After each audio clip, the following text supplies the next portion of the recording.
Hello everyone, welcome to my channel.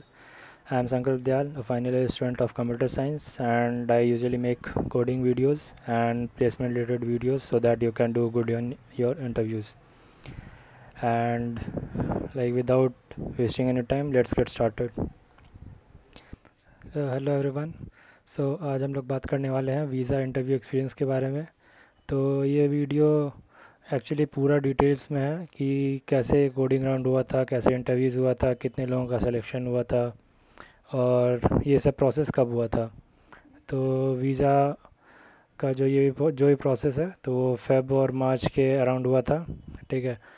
और first round जो था वो कोडिंग राउंड था जिसमें 4 क्वेश्चंस थे 90 मिनट्स के. तो इसमें मैंने लगभग 2.5 क्वेश्चंस कर लिया था, like around 2 to 3 questions like I did. इसमें जो 4 क्वेश्चंस थे उसमें फर्स्ट तो मीडियन ऑफ एरे से रिलेटेड था कि एरेज है और उसमें कुछ मीडियन फाइंड करना था. लेकिन ये थोड़ा कॉम्प्लिकेटेड इसका प्रॉब्लम डिस्क्रिप्शन था तो इसलिए वो मतलब पूरा अच्छे से नहीं हो पाया था.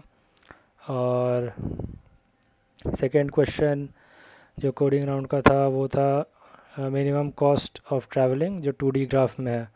तो ये बहुत ही कॉमन क्वेश्चन है. और for example we are given a 2D graph, a 2D matrix. So it is 2D matrix. Okay, so we are given a 2D matrix and we are currently at 0 0. So we have to reach the last cell, that is n cross mth cell. So और हर एक cell को cross करने का एक cost है. तो ये total जो मिनिमम कॉस्ट होगा वो लास्ट सेल तक पहुंचने का तो वो फाइंड करना था. तो ये एक डीपी का क्वेश्चन है. और ऐसे तो ये डीपी का ही है जनरली, लेकिन जो उस समय क्वेश्चन था तो वो बहुत बेसिक क्वेश्चन था तो ये इजीली सॉल्व हो जाएगा. थर्ड क्वेश्चन था merge palindromes. So it was like you are given 2 strings, suppose A and B, और ए से जो लार्जेस्ट पैलिंड्रोम है पहले वो फाइंड करना है, फिर वैसे ही बी से जो लार्जेस्ट पैलिंड्रोम है उसको फाइंड करना है. और फिर अगर हम उस दोनों पैलिंड्रोम्स को मर्ज करेंगे तो जो मतलब कम्बिनेशन ऑफ दोज पैलिंड्रोम्स जो होगा, जो लॉन्गर पैलिंड्रोम जो होगा, तो वो स्ट्रिंग रिटर्न करना है. तो इसमें प्रॉब्लम मतलब ये भी ऑलमोस्ट सॉल्व हो गया था, लेकिन इसमें प्रॉब्लम क्या था कि पहले तो अगर जो स्ट्रिंग ए है इनपुट, तो उसमें अगर इवन लेंथ का पैलिंड्रोम है तो फिर ठीक है. और अगर जो स्ट्रिंग बी है उससे भी अगर इवन लेंथ का पैलिंड्रोम है तो उस दोनों को मर्ज करेंगे तो भी इवन लेंथ का होगा. अगर उस दोनों में एक ऑड लेंथ है एक इवन लेंथ है तो जो मर्ज पैलिंड्रोम होगा वो ऑड लेंथ का होगा, क्योंकि उसमें हम लोग सारा कैरेक्टर्स को यूज़ कर लेंगे.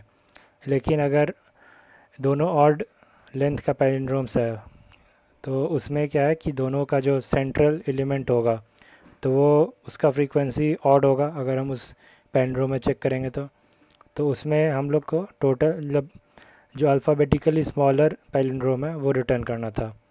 तो इसकी वजह से कुछ प्रॉब्लम्स हो गया था तो ये मतलब कम्प्लीटली रन नहीं हुआ था. और लास्ट क्वेश्चन याद नहीं है. ठीक है. तो इतना ये कोडिंग राउंड में आया था और 90 मिनट्स थे. तो इसमें से अराउंड 20 स्टूडेंट्स का सिलेक्शन हो गया था, like after this first round. और उसके बाद दो इंटरव्यूज़ थे.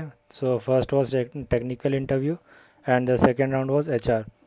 सो टेक्निकल इंटरव्यूज़ में जनरली एक क्वेश्चन पूछा गया था जो कि ट्री से रिलेटेड था. और बाकी जो बेसिक डीएसए के क्वेश्चंस है या फिर एरेज लिंक्ड लिस्ट से क्वेश्चंस था. और अगर कोई भी डेटा स्ट्रक्चर का अगर हम बात कर रहे हैं या कोई भी हम एल्गोरिदम का बात कर रहे हैं तो उसका टाइम कॉम्प्लेक्सिटी और स्पेस कॉम्प्लेक्सिटी पता होना चाहिए. और अगर ये नहीं पता होगा तो फिर इससे भी प्रॉब्लम हो सकता है. तो फॉर एग्ज़ाम्पल अगर एरे और लिंक लिस्ट का हम कंपैरिजन करेंगे तो एरेज में like retrieval of an element at nth और एट kth इंडेक्स तो वो कांस्टेंट होता है. For example if the array name is ARR, so ARR of bracket में स्क्वायर ब्रैकेट्स में k अगर हम लिख देंगे तो वो कांस्टेंट टाइम ऑपरेशन होता है. लेकिन अगर लिंक्ड लिस्ट में हमको kth एलिमेंट चाहिए तो हमको ट्रैवर्स करना पड़ेगा from the head to the kth element. So like this we have different operations like adding an element or deleting an element or like updating the values of any kth element or first element or last element. So वो जो भी like topics हैं तो वो सब इसमें पूछ सकते हैं। और इसके बाद मैंने रिज्यूमे में मशीन लर्निंग या एआई प्रोजेक्ट्स वगैरह भी ऐड किया हुआ था। तो अगर जो भी रिज्यूमे में आप ऐड कर रहे हैं तो वो आपको पता होना चाहिए कि वो क्या है, और उसके बारे में थोड़ा डिटेल्स मतलब पता होना चाहिए। मतलब ऐसा नहीं कि हम लिख दिए और फिर उसके बारे में हमको कोई कुछ पूछ दिया तो हमको पता नहीं है कि वो क्या है। तो वैसा नहीं होना चाहिए, और रिज्यूमे को एक बार अच्छे से देख लेना किसी भी इंटरव्यूज़ में जाने से पहले, ताकि ऐसा नहीं हो कि रिज्यूमे में आपने जो लिखा है वो आपको कुछ पता ही नहीं है कि हाँ ऐसा भी कुछ था। तो इसलिए जो भी रिज्यूमे में है उसको एक बार अच्छे से देख लेना। तो ये सेकेंड राउंड था। और after this HR was after like 2 to 3 hours।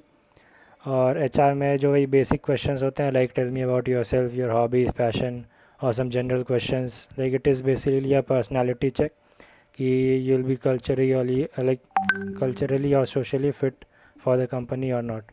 So that's of all this HR round. और इसका रिज़ल्ट लाइक कुछ दिन बाद आ गया था।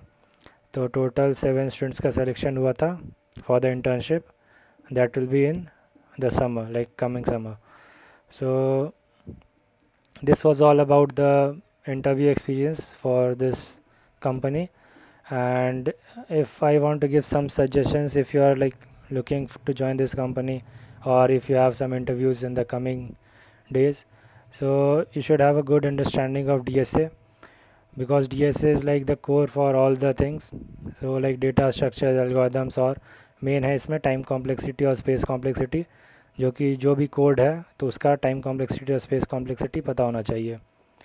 अब सेकेंड पॉइंट है इसमें कि जो भी बेसिक कंप्यूटर साइंस के सब्जेक्ट्स है, जैसे ऑपरेटिंग सिस्टम हो गया, डेटाबेस हो गया, या फिर नेटवर्क्स भी कुछ लोग पूछ सकते हैं, तो ये सब भी पता होना चाहिए। वैसे तो जनरली सभी इंटरव्यूज़ में ऑपरेटिंग सिस्टम, डेटाबेस के क्वेश्चंस हो ही जाते हैं, तो इसके बारे में थोड़ा आइडिया होना ही चाहिए। और अगर नहीं है तो एक दिन पहले देख सकते हैं। और उसके बाद रिज्यूमे भी अच्छा होना चाहिए, क्योंकि रिज्यूमे पर भी मतलब थोड़ा इंप्रेशन होता है कि अगर अच्छा रिज्यूमे है तो थोड़ा सा प्रायोरिटी मिल सकता है। और जो भी रिज्यूमे में कंटेंट हो, जैसे प्रोजेक्ट्स हो गया या सर्टिफिकेशंस हो गया या कोई भी स्किल्स हो गया, तो वो सब ऑथेंटिक होना चाहिए, मतलब झूठ नहीं लिखना है, ठीक है। और प्रोजेक्ट्स वगैरह में बस वही प्रोजेक्ट्स मेंशन करना चाहिए जो आपने खुद किया हो, मतलब ये नहीं कि गिटहब से लिए है या किसी फ्रेंड ने कर दिया, तो वो सब प्रोजेक्ट्स नहीं करना चाहिए, क्योंकि उससे फिर आगे प्रॉब्लम्स होगा। और अगर किसी भी कंपनी में के इंटरव्यूज़ में अगर हम बैठ रहे हैं तो मतलब पहले से कंपनी के बारे में पता होना चाहिए कि ये कंपनी करती क्या है और इसमें हमको क्यों जाना चाहिए और इससे फ़ायदा क्या है। तो अगर कंपनी के बारे में थोड़ा सा अंडरस्टैंडिंग होगा तो इससे आपको HR राउंड में थोड़ा बेनिफिट मिल सकता है।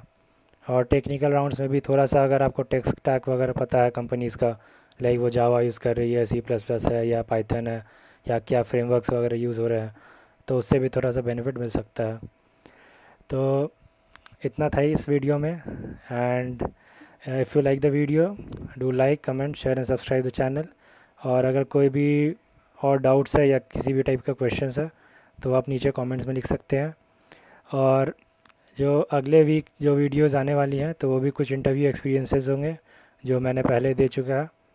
और अपकमिंग वीडियोस में एक इंटरव्यू से रिलेटेड वीडियो भी मैं बना रहा हूँ, जिसमें कि जैसे फॉर एग्ज़ाम्पल कल इंटरव्यूज़ है तो आज क्या करना चाहिए, मतलब कहाँ से क्या पढ़ना चाहिए, क्योंकि एक दिन में हम लोग ज़्यादा कुछ तो नहीं कर सकते, लेकिन जो भी बेस्ट कर सकते हैं वो करना चाहिए।